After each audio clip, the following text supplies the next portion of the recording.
Good morning, ladies and gentlemen. I've got some cards for you, gentlemen. These are my voting cards, and we are going to do a little try run right now. Would you believe me? And please vote, and don't copy, don't cheat. Just spontaneously say yes or no. Would you believe me if I say one of you here on stage played for a national basketball team? Okay, ladies and gentlemen, the truth is this young man played for the Israeli national team a few years ago. This showed us, first of all, you understood the rules, how we are going to do this here today. That's a high achievement already, and it shows that we are going to have a little bit of an ambivalent discussion, hopefully. So, Shmuel Yoskovitz is the CEO of Express Feeders, and he describes the business model of carrying other people's boxes. You are a feeder operator. However, you say it's ships between 400 and 7,000 TEU. I wasn't aware that 7,000 TEU is a feeder ship, but anyway, things are getting bigger and bigger these days, obviously. And as we all heard, he played in the Israeli national team, and in his spare time today he swims and he does indoor rowing and things like that, so he keeps well in shape. Ladies and gentlemen, with that, we've done Shmuel already. Now let's start the serious questioning. Would you agree to the following statements? And please vote again spontaneously, right? The safety of shipping routes is a substantial concern for us these days. All right, 5 yes, very good. Sanctions are a risk to shipping as well, however, slightly more predictable than a tax on shipping routes. We've got 1 no and 4 yes. Very interesting, we are going to come to that later. When ordering or financing new buildings and considering to build in China these days, would you, gentlemen, take into account the possibility of Chinese shipyards being sanctioned and being a threat to the new building process? Yes or no? That's 5 times no. Very interesting. Do you agree if I say, I believe there will be an oversupply in container shipping tonnage, and that will have negative effects on the market? Yes, yes, yes. No, yes, no, yes. Yes, yes. Good. We just saw the slide from Adam Kent, right? Who was telling us a little bit about supply, new tonnage coming into the market. Weather changes due to climate change or not, but weather changes, which seem to be a little bit more drastic and fast than the years before. Do they constitute a risk to shipping? Do you care of that in your daily practice? Yes, yes, yes, yes. Thanks. Okay, these were some of the geopolitical risks, ladies and gentlemen, we are going to talk about here this morning. And let's start with the safety of shipping routes, which I believe is the most dominant and obvious geopolitical risk we are suffering from. Since November 23, we had about 300 attacks on ships in the Red Sea. And there is much less cargo, up to 75%, going through the Red Sea, although there are still ships passing by on a daily basis. We know that especially Russian and Chinese ships and some other owners take the chance and hope to get through. But the majority of the ships, especially the container ships, and we have 3 container owners here on panel, are taking the way around South Africa. If you hear these facts, and maybe I start with Jeremy Nixon now, what are your thoughts about that, and what is your firm's policy regarding especially this Houthi water attacks you see? But before you answer, I give you 30 further seconds. Jeremy is the CEO of One Network Express, He started as a navigating officer, and he's with ONE since July 2017, who are operating a global fleet of 250 ships, a correct number, more or less these days. Jeremy, safety of shipping routes, and what's your take on it? Thank you, Stefan. Yeah, where are we? 17th of December last year, we had the attack, that helicopter that came out of nowhere and dropped those guys down on the deck of that car carrier. And I don't think any of us at the time really thought we'd be here 9 months later with the situation it is. So I think a lot of us were giving forward guidance on our investor relations side that probably this would get cleared up by June this year. We're certainly, our forward advice now is we're looking into 225, and I think personally there's more than a 50% chance that we'll still have Cape of Good Hope routing well into 225, even conceivably towards the end of that year. There seems to be no political breakthrough. We can't put the vessels, the cargo, the crew at risk. The supply chain is adapted, and yeah, that's going to be, I think, business as normal for some time to come. So you don't see any actually changes in the past, and you expect this to last for an unpredictable time in the future? Correct. Shmuel, do you share this view? Yeah, I agree with Jeremy. I think that there is very little political motivation in Yemen to change this. So I agree with Jeremy. Jeremy Sutton, you are the CEO of Swire Shipping. You are a New Zealander. This is how I introduced you to me.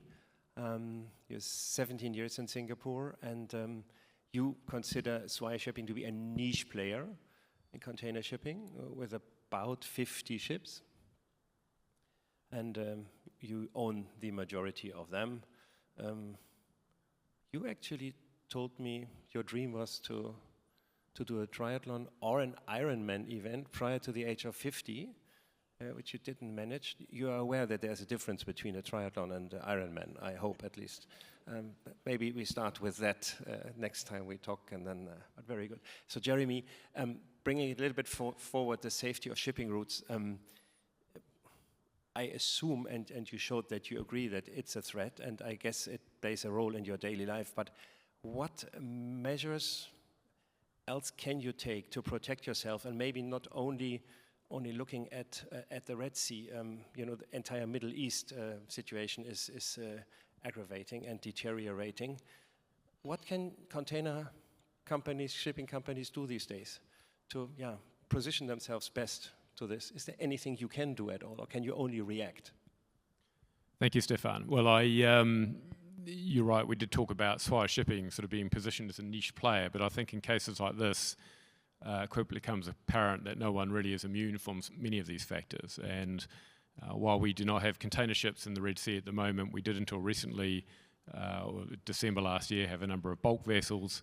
And I think if I draw some of the comparisons to the Red Sea situation now, pandemic, of course, which is still fresh in our minds from not long ago, you know, the one consistent theme is around the seafarers themselves, Jeremy touched on before.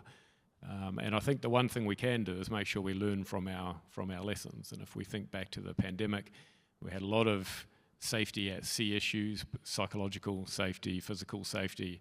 And I think it was encouraging to see the industry spending a lot of time talking about that at the time. I think the onus is on us all now to make sure that the lessons that were captured at that time we're putting into place. And I think the same applies to the current situation with the Red Sea. So we certainly spent a lot of time putting the seafarers first and foremost, and we'll make sure we continue to do that. Do you see, maybe it's not with you directly, but do you see that the unsafe shipping routes may regionalize shipping, may somehow narrow down this global idea that container lines start to concentrate on certain trades and change the entire patterns? And I'm going to pass this question on to the other two as well. Do you see that? Do you consider that? Is there a chance for that? I think it's for sure that things will continue to be very fluid. If we look at the nature of shipping generally, we know there are very few barriers to entrance. We know the way that our networks are designed are consistently changing. And so I think as Jeremy said before, if one takes a view that the Red Sea continues for 6 weeks or 6 months or perhaps many years, everyone's got a slightly different view. But I think the one thing that's consistent is that we're seeing things changing a lot more now, a lot quicker. We've talked a lot today already about agility. I think the industry, in terms of how it prepares its services, its revenue management, is far more agile to these situations now. So I think, Stefan, I would fully expect things to continue to change and networks to look very different in the coming years. And then, yes, of course, that means the safety at sea also becomes new and different at the same time. Okay. Jeremy, you have another opinion on that? And also taking maybe into account that governments are not supporting globalization or further globalization. There is more an international trend, at least in many industries and countries, to not push it further. Yeah, I think there's many dynamics going on in the global economy. We all used to work in lockstep as one global trading bloc, which the G8 and the G20 were all behind and supporting, and we've seen this very big fragmentation now. And I think over the next 5 to 10 years, we're going to see more fragmentation. But at the end of the day, the supply chain and the customers are very smart. And where politicians step in to try to steer or make events happen, actually it's like water rolling off the top of the mountain. It will always find the stream at the bottom. So what will happen simply is that cargo moves in different ways, but will still ultimately end up in the hands of the end consumer. So whether the US is trying to do less trading with China, okay, that is going to happen and may even happen more next year depending on the outcome of the election. But look what's happening. I mean, China to Mexico is 25% up this year. Look at then the consequences. China just exports more to Latin America and Africa. Take it at a really micro level, weather-related or political levels. Avocados from Kenya all used to go to China. China doesn't want the avocados from Kenya now, so there's avocados now come from Peru and Colombia and Mexico, and now Europe is buying the avocados from Kenya. So things move around, and that's our job.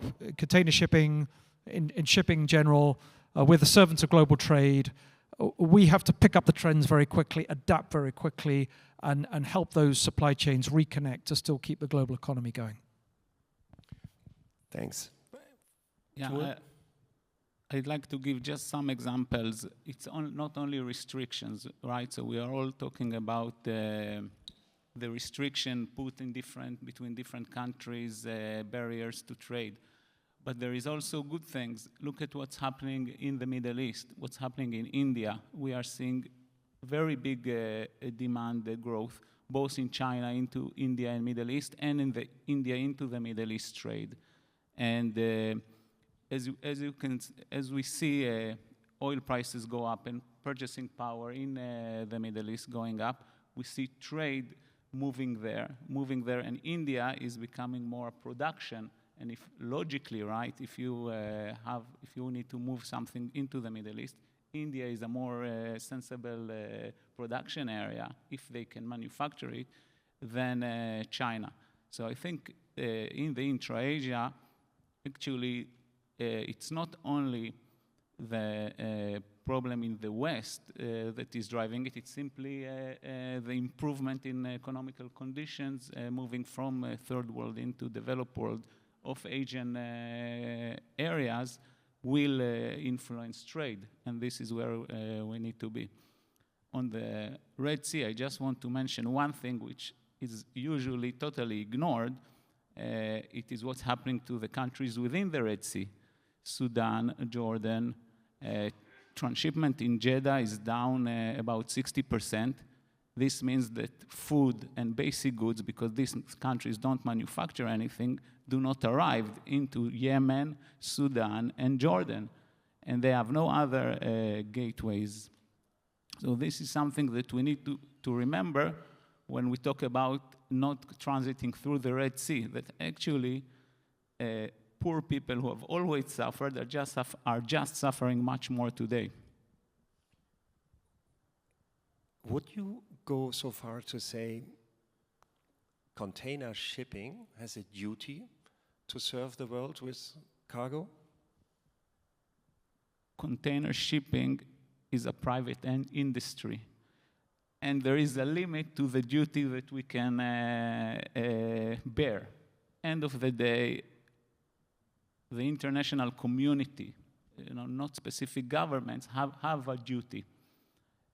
We have a duty to serve as long as we don't put in danger, first of all, our crew, and then our assets.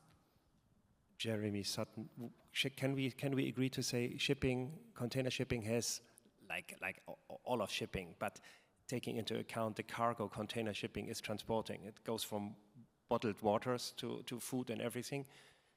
There's at least a very high grade of responsibility for you to make sure the delivery chains kept open, not only for the reason that you earn money for your shareholders, but also to serve the world and those who are dependent on that? Well, I think if we look at the nature of container shipping, of course, we are to some extent at the front end. We're dealing in many cases with retail customers. There's almost a B2C sort of sense to container shipping, which maybe in some of the other sectors is a step or two removed from that. So whether that comes down to consciousness around the energy transition, whether it comes down to many of the factors we're talking about today, yes, I think we see that perhaps first in the sector. And yes, I think we have an obligation as shareholders, as management, as businesses to fulfill those customer needs. I think putting the customer first and foremost. We all talk about, we have been bruised over the last few years from periods of poor service delivery because of difficulties, achieving high levels of customer satisfaction. I think it really is the onus on us now as things start to stabilise to some extent to get those service levels back up to where they should be. But I think, yes, to answer your question, I think we do have an obligation, and a large part of that is due to the cargo that we carry. Yeah. Thanks for the openness. Sanctions is another topic, and with that I'm coming to the two bankers on this panel here. And let me start with Steve, because you were the one who voted no, that sanctions are not a risk or which causes a problem to shipping these days, whereas all the others said yes. Which is very interesting. I give you 20 seconds and I give you I wanted to give a little introduction, but first Steve G is director and senior originator of Standard Chartered Bank, and his probably strongest sport is golf. Obviously he's an originator for business, so if you do customer relationship, you must play golf. Although I understand you are preparing for a new career now because you are more interested in tennis these days, which is more the daily fight, right, against one single competitor. But anyway, stopping with that, 90 years in banking, Standard Chartered, we all know who they are. They have been introduced here. So why do you say sanctions are not a threat to the shipping industry? Let me just clarify the statement, because I do think the sanctions are very serious. I do think that we should look into the sanctions and what happens to the world very carefully. I think the shipping industry has been very adaptive, very quick in looking at what's going around the world and try to address those issues. I don't think it's a threat to the business itself because of the agility of the shipping players, no? I do think there is a heightened risk of sanctions and heightened risk. As Jeremy pointed out, I mean, there is a lot more fragmentation. Trading patterns are changing, so we have to look very carefully into it. But I trust in the industry, so to say, that is adapting to and is navigating very well the turmoil or the world of disruptions. Okay, I see. Pierre, do you have a different view? You voted for yes, you say it's a threat, and you kind of confirmed it, but what's your take on that? Pierre, ladies and gentlemen, is head of maritime industries with Société Generale, based in Singapore, and in this industry for over 18 years now. Spent some time in London, but back in Singapore now. Pierre, sanctions, it's tricky, right? Because first of all, it's a moving target. So there's a continuous development on that. And it's not only that you are subject to sanctions, but all your customers are. And let me ask a provocative question, how to throw out a customer who is in breach of sanctions, as maybe as a second part of your response, but firstly, maybe generally on sanctions. Yep, thanks, Stefan. Good morning, everybody. So, I get the question on sanctions. Huh? Okay. Look, when I negotiate finance documents, I must admit that the sanction clause are the least negotiable ones.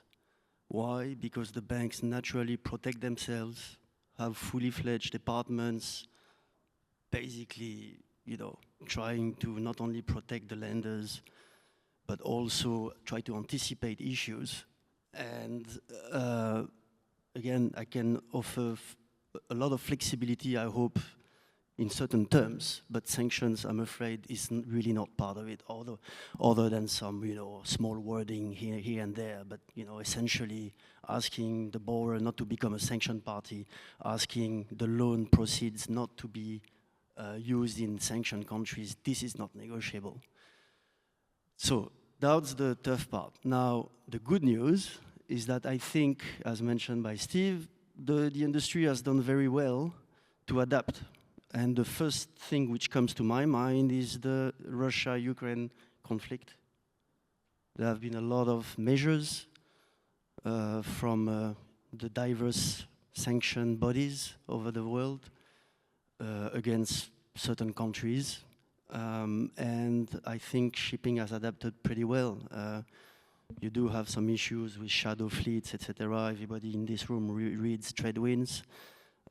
You do have issues, but at the end, I've not encountered any major problems. Personally, I've experienced 2 prepayments in my life where, you know, there were some issues and the prepayment came very forward. So I'm fairly positive. Despite, you know, all those black swans risk events, yeah. So which means you did not yet have to throw a customer out. Although, allow me a comment from a legal perspective, we've been involved in a situation where a customer had to prepay its loans because it got sanctions. And then the question was, are you allowed as a bank to discharge the mortgage securing the prepaid loan? The loan is prepaid. But isn't the deletion, the discharge of the mortgage by the bank something which the customer is benefiting from? And you're not allowed to grant any benefits to this customer. So we had actually high-level political discussions in Germany and with US authorities regarding this point to convince them that once the loan is repaid, the mortgage is of no use. But technically, it can get very hairy if you have a customer, and I wouldn't have to be in the shoes of the banks these days, because it's tricky business to deal with. And let's see whether we are going to see more. At least this is a very dynamic thing. I like to come to oversupply and the very high container shipping markets, which are, as we all know, due to the fact that mainly the shipping routes are under stress and not safe. And we all probably know, I think it's fair to say we all would agree here in this room that the moment the Houthi problem is solved, shipping markets would go down substantially. Doesn't this have a doubling effect? Maybe Jeremy, Nixon, I'm afraid of this doubling effect, that this one black swan, which makes the markets go high and high and higher and higher and higher for longer, causes people to earn more money, to order more ships. And the moment this one black swan disappears, the oversupply will hit even much harder. Is that a risk you see and you take into consideration? Yeah, I think container shipping has been a very dynamic industry for a long time. What goes up comes down, what goes down goes up. We've seen many different trends of things. But I think on the demand side, the fundamentals of the industry are still good. People still want to use container shipping. It is still seen as the safest, best way to move those type of consumer and industrial products and commodities. Secondly, the world's population is still increasing. And as we saw in some of the earlier data on screen, the east-west trades may be becoming quite mature as their population stabilize and become older. But actually, we've got a lot of this south-south activity, and Shmuel alluded to it as well. I mean, the whole Indian Ocean rim is on fire in terms of growth between East Africa, Middle East, South Asia.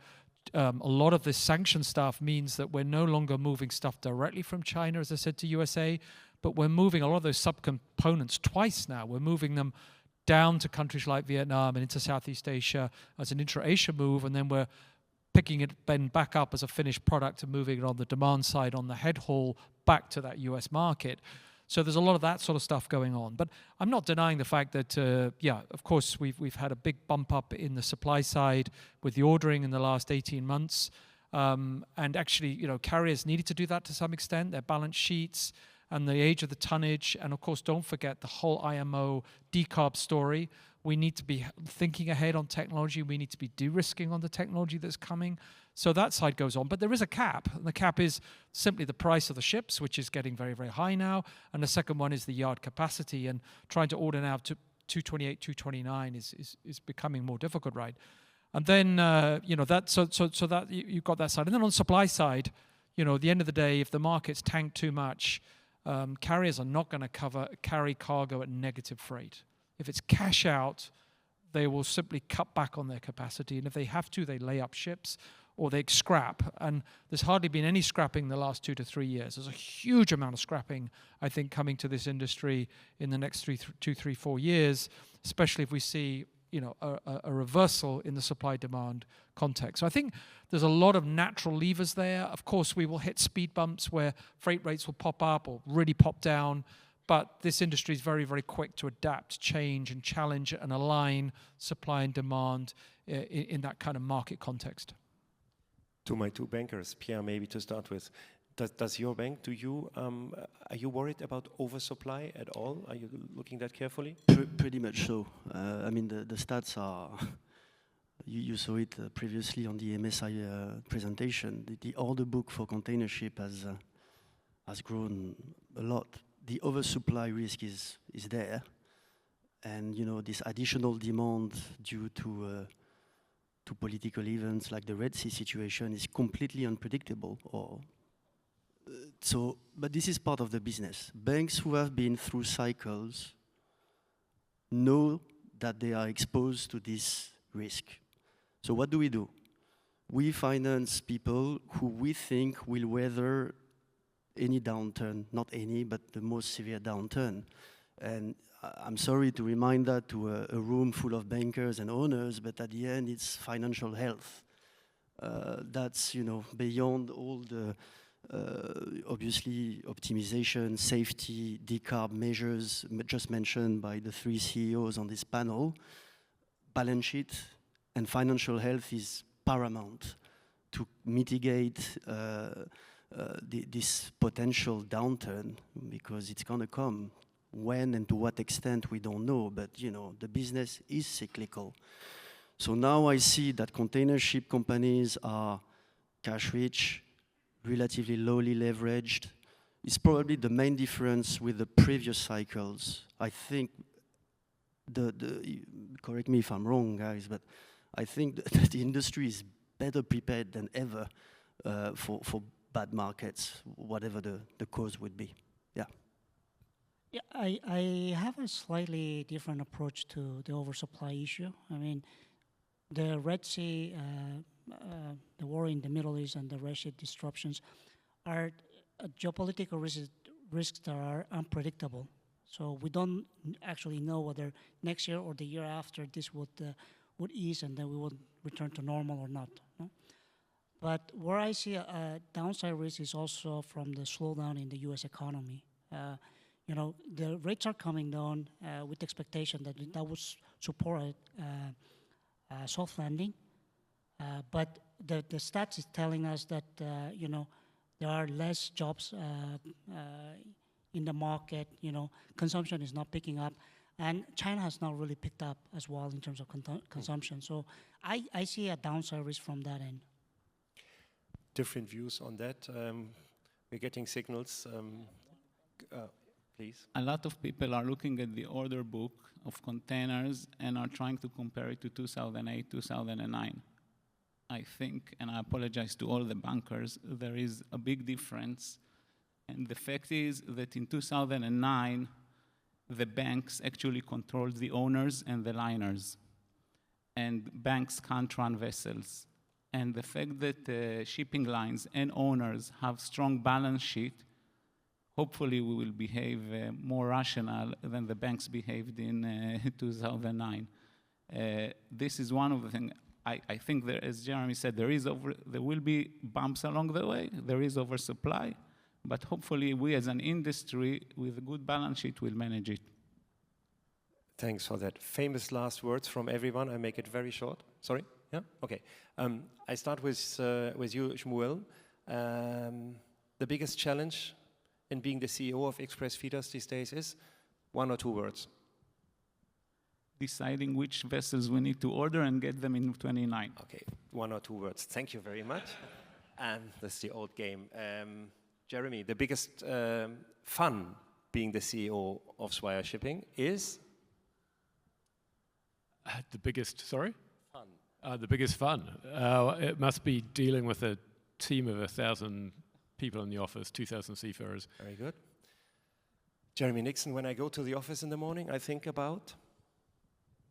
Getting through the next 24 hours, but at the same time trying to be thinking 24 months ahead as well. So it's very dynamic. Very good. Pierre, if I wouldn't have become a banker, I would have most likely chosen the career as a... Other dreams? Yeah, I have a few choices in my head.